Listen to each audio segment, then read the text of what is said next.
Taming the Bicycle by Mark Twain. I thought the matter over and concluded I could do it. So I went down and bought a barrel of Pond's extract and a bicycle. The expert came home with me to instruct me. We chose the backyard for the sake of privacy and went to work. Mine was not a full-grown bicycle but only a Colt a 50-inch with the pedals shortened up to 48 and skittish like any other Colt. The expert explained the thing's points briefly, then he got on its back and rode around a little to show me how easy it was to do. He said that the dismounting was perhaps the hardest thing to learn and so we would leave that to the last. But he was in error there. He found to his surprise and joy that all that he needed to do was to get me onto the machine and stand out of the way. I could get off myself. Although I was wholly inexperienced, I dismounted in the best time on record. He was on that side, shoving up the machine. We all came down with a crash, he at the bottom, I next, and the machine on top. We examined the machine, but it was not in the least injured. This was hardly believable. Yet the expert assured me that it was true. In fact, the examination proved it. I was partly to realize then how admirably these things are constructed. We applied some Pond's extract and resumed. The expert got on the other side to shove up this time, but I dismounted on that side, so the result was as before. The machine was not hurt. We oiled ourselves again and resumed. This time the expert took up a sheltered position behind, but somehow or other we landed on him again. He was full of admiration, said it was abnormal. She was all right, not a scratch on her, not a timber started anywhere. I said it was wonderful while we were greasing up, but he said that when I came to know these steel spider webs I would realize that nothing but dynamite could cripple them. Then he limped out to position and we resumed once more. This time the expert took up the position of shortstop and got a man to shove up behind. We got up a handsome speed and presently traversed a brick, and I went out over the top of the tiller and landed, head down, on the instructor's back and saw the machine fluttering in the air between me and the sun. It was well it came down on us, for that broke the fall and it was not injured. 5 days later I got out and was carried down to the hospital and found the expert doing pretty fairly. In a few more days I was quite sound. I attribute this to my prudence in always dismounting on something soft. Some recommend a feather bed, but I think an expert is better. The expert got out at last, brought 4 assistants with him. It was a good idea. These 4 held the graceful cobweb upright while I climbed into the saddle, then they formed in column and marched on either side of me while the expert pushed behind. All hands assisted at the dismount. The bicycle had what is called the wobbles and had them very badly. In order to keep my position, a good many things were required of me, and in every instance the thing required was against nature. That is to say, that whatever the needed thing might be, my nature, habit, and breeding moved me to attempt it in one way, while some immutable and unsuspected law of physics required that it be done in just the other way. I perceived by this how radically and grotesquely wrong had been the lifelong education of my body and members.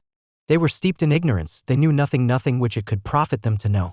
For instance, if I found myself falling to the right, I put the tiller hard down the other way by a quite natural impulse and so violated a law and kept on going down.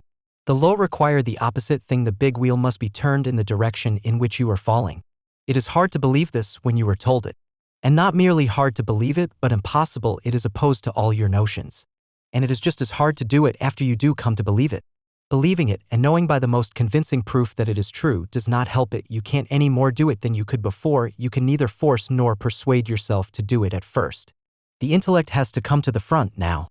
It has to teach the limbs to discard their old education and adopt the new. The steps of one's progress are distinctly marked. At the end of each lesson he knows he has acquired something, and he also knows what that something is, and likewise that it will stay with him. It is not like studying German, where you mull along, in a groping, uncertain way, for 30 years, and at last, just as you think you've got it, they spring the subjunctive on you, and there you are. No, and I see now plainly enough that the great pity about the German language is that you can't fall off it and hurt yourself. There is nothing like that feature to make you attend strictly to business. But I also see, by what I have learned of bicycling, that the right and only sure way to learn German is by the bicycling method. That is to say, take a grip on one villainy of it at a time, leaving that one half learned. When you have reached the point in bicycling where you can balance the machine tolerably fairly and propel it and steer it, then comes your next task: how to mount it. You do it in this way: you hop along behind it on your right foot, resting the other on the mounting peg and grasping the tiller with your hands.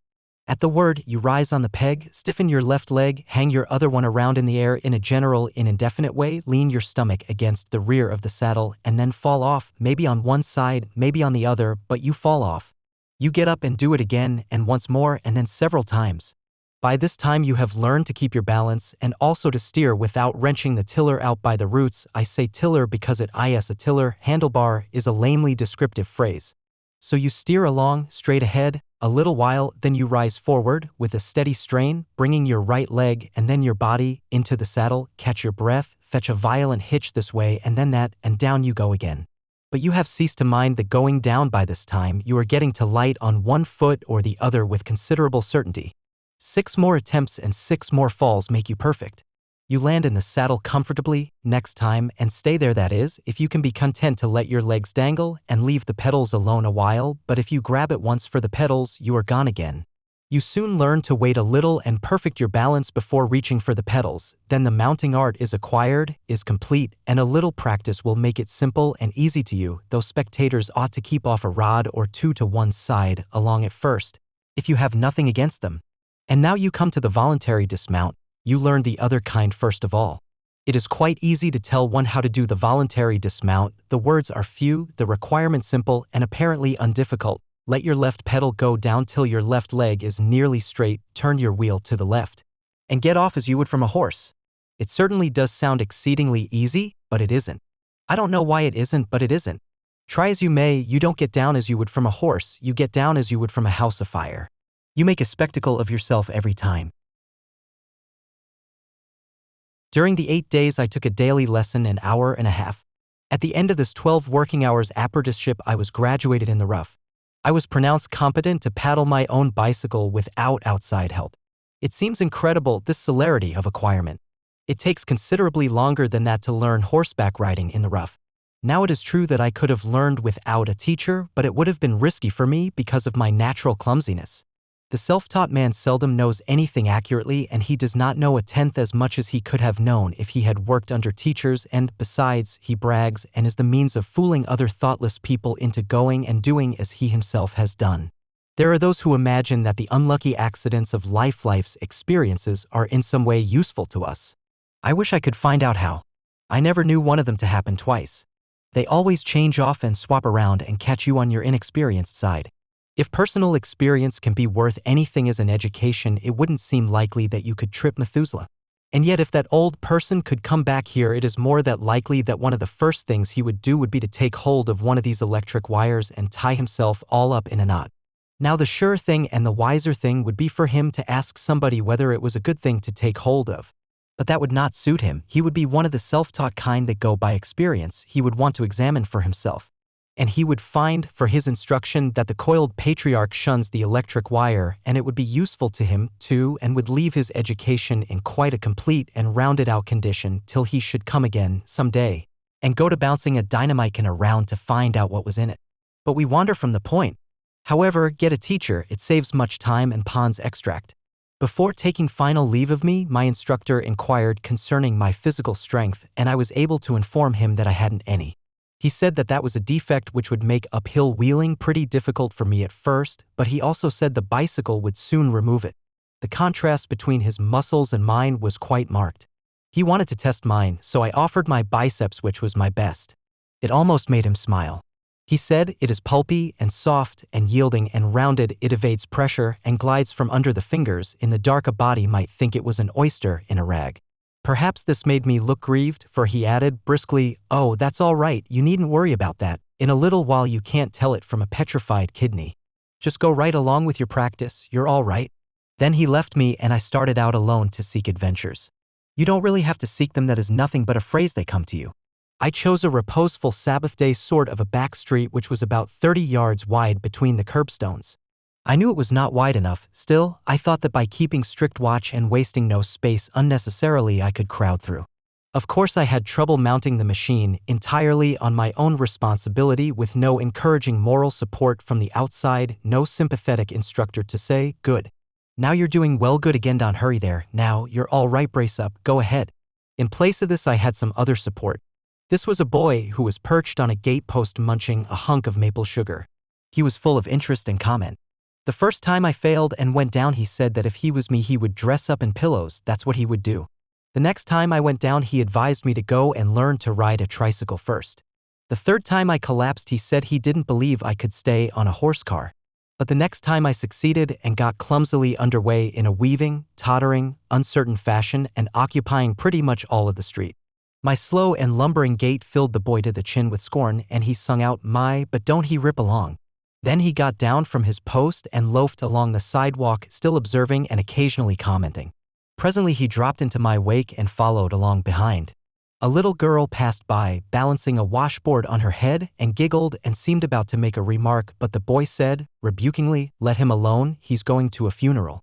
I have been familiar with that street for years and had always supposed it was a dead level, but it was not, as the bicycle now informed me, to my surprise. The bicycle, in the hands of a novice, is as alert and acute as a spirit level in the detecting the delicate and vanishing shades of difference in these matters. It notices a rise where you're untrained I would not observe that one existed. It notices any decline which water will run down. I was toiling up a slight rise but was not aware of it. It made me tug and pant and perspire, and still, labor as I might, the machine came almost to a standstill every little while. At such times the boy would say, "That's it. Take a rest, there ain't no hurry. They can't hold the funeral without you."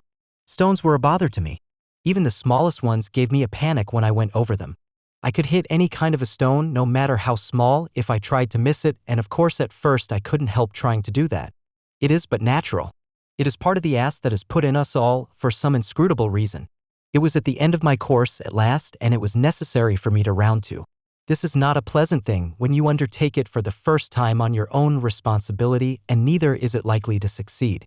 Your confidence oozes away, you fill steadily up with nameless apprehensions, every fiber of you is tense with a watchful strain, you start a cautious and gradual curve, but your squirmy nerves are all full of electric anxieties. So the curve is quickly demoralized into a jerky and perilous zigzag, then suddenly the nickel-clad horse takes the bit in its mouth and goes slanting for the curbstone, defying all prayers and all your powers to change its mind. Your heart stands still, your breath hangs fire, your legs forget to work, straight on you go, and there are but a couple of feet between you and the curb now. And now is the desperate moment, the last chance to save yourself. Of course all your instructions fly out of your head, and you whirl your wheel away from the curb instead of toward it, and so you go sprawling on that granite-bound, inhospitable shore. That was my luck, that was my experience. I dragged myself out from under the indestructible bicycle and sat down on the curb to examine. I started on the return trip. It was now that I saw a farmer's wagon poking along down toward me, loaded with cabbages. If I needed anything to perfect the precariousness of my steering, it was just that. The farmer was occupying the middle of the road with his wagon, leaving barely 14 or 15 yards of space on either side. I couldn't shout at him. A beginner can't shout. If he opens his mouth he is gone, he must keep all his attention on his business. But in this grisly emergency, the boy came to the rescue, and for once I had to be grateful to him. He kept a sharp lookout on the swiftly varying impulses and inspirations of my bicycle and shouted to the man accordingly. "To the left. Turn to the left, or this jackass LL run over you." The man started to do it. "No, to the right, to the right." "Hold on. That won't do. To the left, to the right, to the left right. Lefty, stay where you are or you're a goner." And just then I caught the off horse in the starboard and went down in a pile. I said, "Hang it. Couldn't you see I was coming?" "Yes, I see you was coming, but I couldn't tell which way you was coming." "Nobody could now, could they? You couldn't yourself now, could you? So what could I do?" There was something in that, and so I had the magnanimity to say so. I said I was no doubt as much to blame as he was. Within the next 5 days I achieved so much progress that the boy couldn't keep up with me. He had to go back to his gate post and content himself with watching me fall at long range. There was a row of low stepping stones across one end of the street, a measured yard apart. Even after I got so I could steer pretty fairly, I was so afraid of those stones that I always hit them. They gave me the worst falls I ever got in that street, except those which I got from dogs.